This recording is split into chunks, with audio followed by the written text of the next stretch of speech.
جو بندہ ہر نماز کے بعد آیت الکرسی پڑھ لے وہ مرتے ہی جنت میں داخل ہوگا۔ جب یقین ٹوٹتا ہے تو سب سے پہلے زبان چپ ہو جاتی ہے۔ اگر آپ کے ساتھ زیادتی اور ناانصافی کی حد ہو جائے تو صرف اتنا سوچ کر خاموش ہو جانا کہ جو ذات اوپر بیٹھی ہے وہ بہتر بے نیاز اللہ پر توکل رکھو، خاص طور پر تب جب چیزیں اور حالات تمہارے مطابق نہ ہوں۔ مرد ہمیشہ عورت کی حیا اور شرافت سے متاثر ہوتا ہے۔ مرد اگر نظر انداز کرتا ہے تو اسے کال یا میسج نہیں کریں، کیونکہ جو آپ سے محبت کرتا ہے وہ آپ کو نظر انداز نہیں کرتا۔ جو جانا چاہتا ہے اسے جانے دیں، جانے والوں کو راستہ دیتے ہیں واسطہ نہیں، اور لمبا ساتھ تو صرف اللہ تعالیٰ کا ہے۔ اگر کوئی وقت نہیں دیتا تو آپ ہی دینا چھوڑ دیں، اگر کوئی توجہ دینا چھوڑ دے تو آپ بھی چھوڑ دیں۔ ہمیشہ آپ کو ہی رابطے میں پہل کرنا پڑتا ہے تو پہل کرنا ہی چھوڑ دیں۔ خود کو ایسا بناؤ کہ جہاں تم وہاں تمہیں سب پیار کریں، جہاں سے تم چلے جاؤ وہاں تمہیں سب یاد کریں، اور جہاں تم پہنچنے والے ہو وہاں سب تمہارا انتظار کریں۔ اس کھڑکی کو بند کر دیجئے جو آپ کے ساتھ کے لیے تکلیف کا باعث بن رہی ہو، پھر چاہے اس کے پار کا منظر کتنا ہی خوبصورت کیوں نہ ہو۔ سنو، اللہ تمہیں زندگی کی ہر وہ خوشی دے جو تمہارے حق میں بہتر اور مستقبل میں ہو۔ پچھتاوے چہروں سے عیاں ہوتے ہیں، لیکن معذرت کرنے کا حوصلہ صرف ضعف والوں کو عطا ہوتا ہے۔ کم ضعف لوگ اپنی غلطی مان بھی لے تو ان کی عقل انہیں جھکنے نہیں دیتی۔ محبوب بلا وجہ ناراض ہونے لگے تو سمجھ جائیں وہ اداس ہے، اسے آپ کی محبت کی ضرورت ہے۔ لڑنے کے بجائے اسے خوب پیار دینا سمجھدار خاتون کی نشانی ہے۔ غم چھوٹے آدمی کو توڑ دیتا ہے اور بڑے آدمی کو اور بڑا کر دیتا ہے۔ خوبصورت لہجے میں بات کریں ورنہ خاموش رہیں کر اپنی خوبصورتی کو برقرار رکھیں۔ جو عورت ناخن چباتی ہے تو سمجھ جائیں ایسی عورت فرما بردار ہوتی ہے۔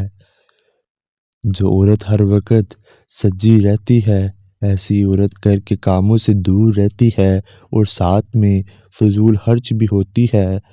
جو عورت بیٹھ کر جھاڑو دے تو سمجھ جائیں ایسی عورت تکلیفوں سے بچی رہتی ہے اور مشکل حالات میں صبر کرتی ہے۔ اے اللہ، جو چیز میرے مقدر میں نہیں ہے اس میں مجھے مبتلا نہ کر، اور جو چیز میرے مقدر میں ہے اسے میرے لیے بہتر اور آسان فرما۔ خوش رہنے کا سب سے اچھا اصول یہ ہے کہ جہاں لگے کہ آپ کی جگہ نہیں وہاں سے خاموشی سے خود کو الگ کر لو۔ اگر آپ سفر کرتے وقت کھڑکی والی سیٹ کا انتخاب کرتے ہیں تو عین ممکن ہے کہ آپ سفر کے دوران اکیلا تنہا رہنا پسند کرتے ہیں۔ دنیا کے 3 بہترین استاد: خالی جیب، ٹوٹا ہوا دل اور ناکامیابی۔ اگر مرد کی محبت کا اندازہ کبھی لگانا ہے تو یہ سوچیں کہ وہ مرد آپ پر کتنی سختی کرتا۔ خوش نصیب ہے وہ عورت جس پر اس کا مرد سختی کرتا ہے، کیونکہ مرد ہمیشہ اپنا حق اسی پر جتاتا ہے جس کو اپنے دل و جان سے چاہتا ہے اور مانتا ہے کہ وہ اسی کھونے کے بعد ہی پتہ چلتا ہے جو چلا گیا کتنا قیمتی تھا۔ مرد کی محبت کا یقین تبھی کرنا جب وہ تم سے نکاح کرنے پر راضی ہو جائے اور تمہارے گھر فوراً رشتہ بھیج دے۔ میاں بیوی کا رشتہ 3 باتوں کی وجہ سے مضبوط ہوتا ہے۔ پہلی بات اعتبار، دوسری بات محبت، تیسری بات سب سے اہم بات احساس۔ اگر ان تینوں میں سے ایک بات بھی آپ کے رشتے میں نہیں ہے تو یقین مانیے آپ کا رشتہ بالکل کھوکھلا ہے۔ بیٹیوں کو والدین کی ضرورت شادی سے پہلے اتنی نہیں پڑتی جتنی شادی کے بعد ہوتی ہے۔ زندگی کی سب سے بہترین ہجرت گناہوں سے نیکی کی طرف پلٹ جانا ہے۔ مرد کبھی بھی عورت کی خوبصورتی پہ نہیں مرتا، اگر خوبصورتی پر مرتا ہو تو ایک عورت کبھی اس کے لیے کافی نہ ہوتی۔ مرد ہمیشہ عورت کی وفا پہ مرتا ہے، عورت کی حیا پر مرتا ہے اور اس عورت پر مرتا ہے۔ ماں باپ کو دیکھ کر مسکرا لیا کرو، ہر کسی کو نصیب میں یہ حج نہیں ہوتا۔ ہمیشہ اخلاق سے بات کرو، کیونکہ انسان پر سب سے زیادہ مصیبتیں اس کی زبان کی وجہ سے ہی آتے ہیں۔ مرد جتنا بھی اتنا پست کیوں نہ ہو، لیکن عورت کی ایک چیز اسے جھکنے پر مجبور کر دیتی ہے اور وہ عورت کی خاموشی اور نظر اندازی ہے۔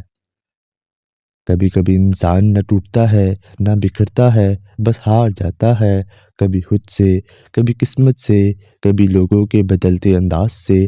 مرد ہو یا عورت، انسان چاہے کتنا ہی خوددار اور انا پرست کیوں نہ ہو، اپنے پسندیدہ شخص کے سامنے ہمیشہ ہار جاتا ہے۔ غلط فہمی چھوٹی ہو یا بڑی، اتنی زہریلی ہوتی ہے کہ سالوں کے تعلقات کو خاک میں ملا دیتی ہے۔ تمہارا نیند سے اٹھ کر تہجد پڑھنا اس بات کی واضح دلیل ہے کہ اللہ تمہیں بہت جلد بڑی کامیابی دینے والا ہے۔ جو مرد ہر وقت تمہاری آنکھوں کو دیکھے تو سمجھ جانا کہ وہ تم سے عشق کرتا ہے۔